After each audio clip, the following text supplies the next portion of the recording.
আজকের ভক্তর জন্য আমার ভগবানের তিনি খালি পায়ে কোনো পাদুকা ছিল না, আমার ঠাকুর তিনি ছুটতে ছুটতে সুদামাকে নিয়ে আসছেন।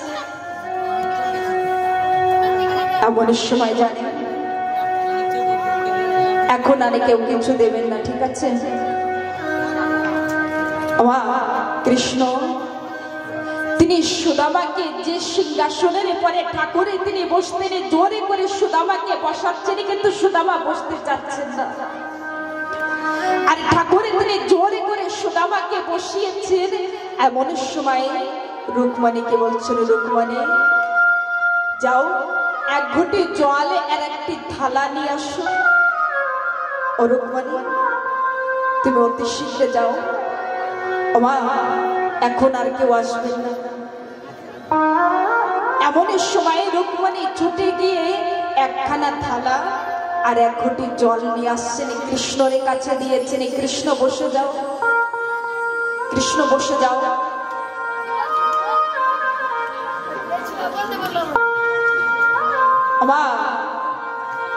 একবারে অনুভবে করে দেখেন কোথায় দ্বারকাপতি কৃষ্ণ, রে কোথায় আমার সেই সুদামা। আজকের ভক্তর চরণে আমার ঠাকুরে তিনি বসেছেন, আর বসে তিনি আজকের ঠাকুরে তিনি কি করছেন জানেন? সুদামার চরণে ধরে আজকের থালারে পরে উঠিয়েছে। এমন সময় আমার ঠাকুরে তিনি সুন্দরী মনে বর্ণনে করলেন যে অনন্ত কোটি ব্রহ্মাণ্ডের মালিক, যার জন্য যাকে পাবার জন্য ঋষি মুনি আদি তপে করে, ধ্যানে করে, লাখো লাখো বছর ধরে যে সবে ঋষি তপে করছে গোবিন্দের চরণে পাবার জন্য, ঠাকুরের চরণে পাবার জন্য। কিন্তু আজকের ভক্তর জন্য আমার ভগবানের তিনি আজকের ভক্তর চরণে বসেছে। আমার ঠাকুরে তিনি রুকমণি জলের ঘটি ধরে আছেন, কিন্তু নয়নে জলে আজকের ভক্তর চরণে ধৌত করছেন। একবারে চিন্তনে করে জোরে করে উলুর ধ্বনি দিতে হবে। আজকের দ্বারিকাধীশ শ্রীকৃষ্ণ তিনি ঠাকুরের চরণে ধৌত করছেন নয়নে জলে। ঠাকুরের জন্য কাঁদতে পারি, ঠাকুরকে ভালোবাসতে পারি নাই। একবারে যদি কোনো ভক্ত ভালোবাসে, সেই ভক্তর অধীনে আমার গোবিন্দ তিনি বাধা পড়ে যান, গোবিন্দ তিনি সেই ভক্তের জন্য হয়ে যান। আজকের নয়নে জলে আমার ঠাকুরে তিনি চরণে জলে করছে। মানে এই দৃশ্য দেখে অবাক হয়ে গেল। চরণে জলে করে কৃষ্ণ তিনি দাঁড়িয়েছে, রুকমণি দাঁড়িয়েছেন, সকলে দাঁড়িয়েছে। আর কৃষ্ণ তিনি রুকমণি সকলকে বলছেন, যাও আমার বন্ধু বড় কষ্ট করে এসেছে, আমার বন্ধুকে ইতরে দুধ আদি দিয়ে স্নান করে সুন্দর বস্ত্র ধারণ করে।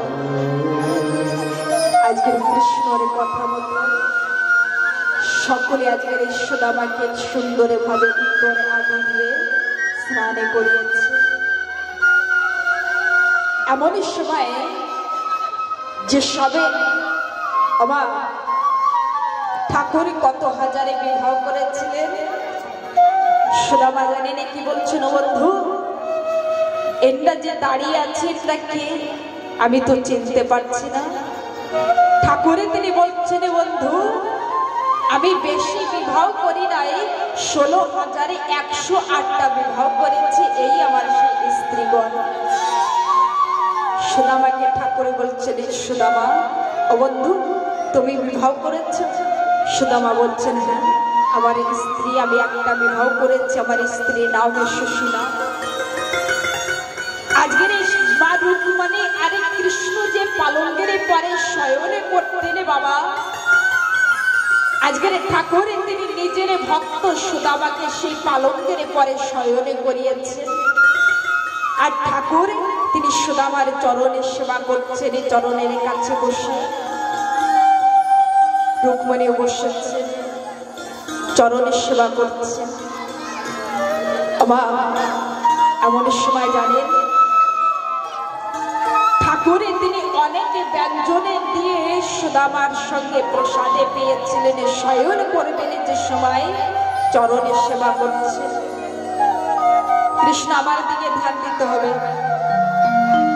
এমন সময় কৃষ্ণ তিনি যে সময় চরণে সেবা করছেন আর সুদামা যে নাড়ু নিয়ে আসছিলেন না বাবা, ওই নাড়ুকে লুকাচ্ছেন, এদিক ওদিকে লুকাচ্ছেন। আর কৃষ্ণ তিনি দাঁড়িয়ে বলছেন, এই তোমরা বসে যাও, একজন দাঁড়াবে, বসে যাও বসে যাও। কৃষ্ণ তিনি বলছেন, ও বন্ধু, আমার জন্য কিছু আনো নাই? আমার বন্ধুকে আমার জন্য কিছু পাঠিয়েছে? সুদামা মনে মনে অনুভবই করছে, এখনই যদি আমি এই চারটে নাড়ু যদি আমি বেরো করে দিই তাহলে সকলে আমার বন্ধুরে পরে হাসি রহস্য করবে। কেননা আমি একজনের দরিদ্র ব্রাহ্মণে আর যে কাপড়ে পড়তে পড়তে জালে জালে হয়েছে আমি সেই কাপড়ে বেঁধে এনেছি। এখনই যদি আমার বন্ধুকে দিই তাহলে সকলে আমার বন্ধুরে পরে হাসবে যে দেখো দেখো কোথায় দ্বারকাধীশ কৃষ্ণ আর কোথায় দরিদ্র ব্রাহ্মণের সখা। সুদামা এই কথা চিন্তনে করে নাড়ুকে লুকাচ্ছে। আর কৃষ্ণ তিনি বলছেন, বন্ধু তুমি একবারে চানা চুরি করে খেয়ে তুমি আমার কাছের থেকে এত কিছু এত দূরে থেকেছ, তুমি এত কষ্ট পেয়েছো, তুমি আবারে পেতে চাও। এমনই সময় কৃষ্ণ তিনি ওই নাড়ুকে জোরে করে টেনে বের করে নিয়েছেন। আর ঠাকুরে তিনি কি করলেন, কৃষ্ণ কৃষ্ণ তিনি হাতে একটা নাড়ু ধরেছে। কৃষ্ণ এদিকে ওইদিকে ফিরতে হবে আর আমার দিকে ধ্যান দিতে হবে। একটা নাড়ুকে বেরো করেছেন বাবা, আর মুখের ভিতরে দিয়ে ঠাকুর তিনি মুখের ভিতরে আজকের একটা নাড়ু মুখের ভিতরে দিয়েছে। আর মনে মনে বলছেন যে এক লোকে আমি সুদামাকে দানে করলাম। ঠাকুরে তিনি আরেকটা নাড়ু ধরেছে আর ওই নাড়ুটাকে মুখের ভিতরে যা ছিনিয়ে নাও। ঠাকুরে তিনি আজকের হাতে ধরে মুখের ভিতরে দিয়ে আজকের ঠাকুরে তিনি মনে মনে বলছেন আরেক লোকে আমি আজকের সুদামাকে দানে করলাম। যে সময় আরেকটা নাড়ু ধরেছেন কৃষ্ণ, এমন সময় রুক্মিণী আমার দিকে ধ্যান দেবে। রুক্মিণী তিনি মনে মনে চিন্তনে করছেন যে আজকের যদি তিনি লোকে যদি সুদামাকে দানে করে দেয় তাহলে এই জগতের মানব জীব জন্তু পশু পক্ষী সকলেই না খেয়ে মারা যাবে। তাই রুক্মিণী তিনি দাঁড়িয়ে আজকের যে সময় কৃষ্ণ মুখে দিতে যাবে এমন সময় রুক্মিণী তিনি হাতে ধরেছেন আর এই নাড়ুকে হাতের থেকে নিয়েছে। এমন সময় রুক্মিণী তিনি ওদিকে ফেরো। রুক্মিণী তিনি মনে মনে চিন্তনে করছে যে আমাকে ছেড়ে আমার প্রভু পাবে।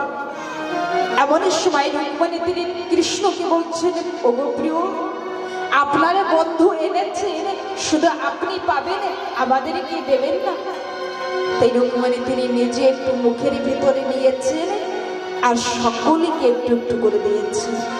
যত স্ত্রী ছিলেন সকলকে একটু একটু করে মা রুক্মিণী তিনি দিয়েছেন। সুদামা কতদিনের জন্য এসেছিল বাবা? মাত্র 7 দিনের জন্য। যে সময় 7 দিন হয়ে গেল সুদামা তিনি বলছেন যে বন্ধু আমাকে যেতে হবে। কৃষ্ণ তিনি বলছেন বেশ তুমি আসতে পারো। আজকের রুক্মিণী আর কৃষ্ণ সুদামাকে নিয়ে ছাড়তে যাচ্ছে দরজার কাছে, কি চলো বন্ধু তোমাকে ছেড়ে আসে। এদিকে ঠাকুরে তিনি বিশ্বকর্মাকে ডেকে কোথায় পাঠিয়েছেন? সুদামাপুরীতে। বিশ্বকর্মা তিনি সুশীলাকে বলছেন, সুশীলা তুমি তোমার সন্তানকে নিয়ে বাইরে আসো, এখানে একটি রাজভবনে তৈরি হবে। আমাদের ভিতরে কত ঈর্ষা আর সুশীলার মনে কেমন ছিল।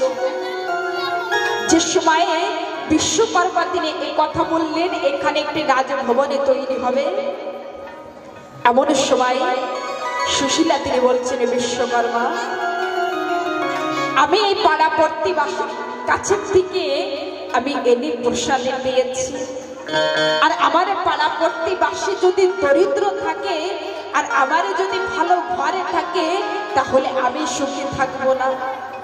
সর্বপ্রথমে আমার পাড়া প্রতিবাসীর ঘরে দরজা তৈরি করবে, তারপরে আমার ঘরে তৈরি করবে। ওমা, এদিকে সুদামা চলে আসলেন সুদামাপুরীতে। এমন সময় দেখছেন একটি রাজভবন, আর এদিকে মা সুশীলা তিনি বরণী কুলো নিয়ে সুদামাকে বরণী করছেন। আর এমন সময় সুদামা তিনি বলছেন, চলে আসুন। সুদামা তিনি নিজের স্ত্রীকে বলছেন, মা, ও মা, নিজের স্ত্রীকে আজকে সুদামা তিনি বলছেন, মা তুমি কে? আর সুশীলা তিনি দুই হাতে জোর করে বলছেন, ও প্রিয়, আমি আপনার স্ত্রী। সুদামা তিনি বলছেন, আমি তো তোমাকে এইভাবে রেখে যাই নাই, এই ঘরে দরজা তোমাকে এত সুন্দর শাড়ি এই সোনা গহনা কে দিয়েছে? এমন সময় সুদামা তিনি বুঝতে পারলেন যে আমি তো আমার ঠাকুরের কাছে কিছু চাই নাই, কিন্তু আমার ঠাকুর আমাকে অনেক দিয়েছে। ঠাকুরের কাছে কিন্তু সুদামা নিজের দুঃখের কথা বলি নাই যে আমার জীবনে দুঃখ আছে, কষ্ট আছে। সুদামা তিনি ঠাকুরের সঙ্গে দেখা করেই চলে গিয়েছেন, কিন্তু ভগবানে পাঠিয়ে দিয়েছে। এমন সময় সুদামা তিনি সুশীলাকে বলছেন, সুশীলা, এই রাজভবনের ভিতরে আমি প্রবেশ করব না। যদি আমি প্রবেশ করি তাহলে যে আমি কৃষ্ণ নামে ভুলে যাব। আমি যে সময় মলমলে গদ্দারে পরে শয়নে করব সে সময় আমি গোবিন্দ নামে ভুলে যাব। তাই শাস্ত্রে কি বললেন যে ওই রাজভবনের সম্মুখে একটি তালপত্র দিয়ে সুন্দর একটি করে ঘরে তৈরি করে সুশীলাও বলেছিলেন, প্রিয়, আমিও আপনার সঙ্গে এই রাজভবনে প্রবেশ করব না, আমি এই তালপাতারে ঘরে থাকবো। তাই সেখানে বসেই সুদামা নিজের জীবনযাপন করেছিলেন, কৃষ্ণ নাম করেছিলেন।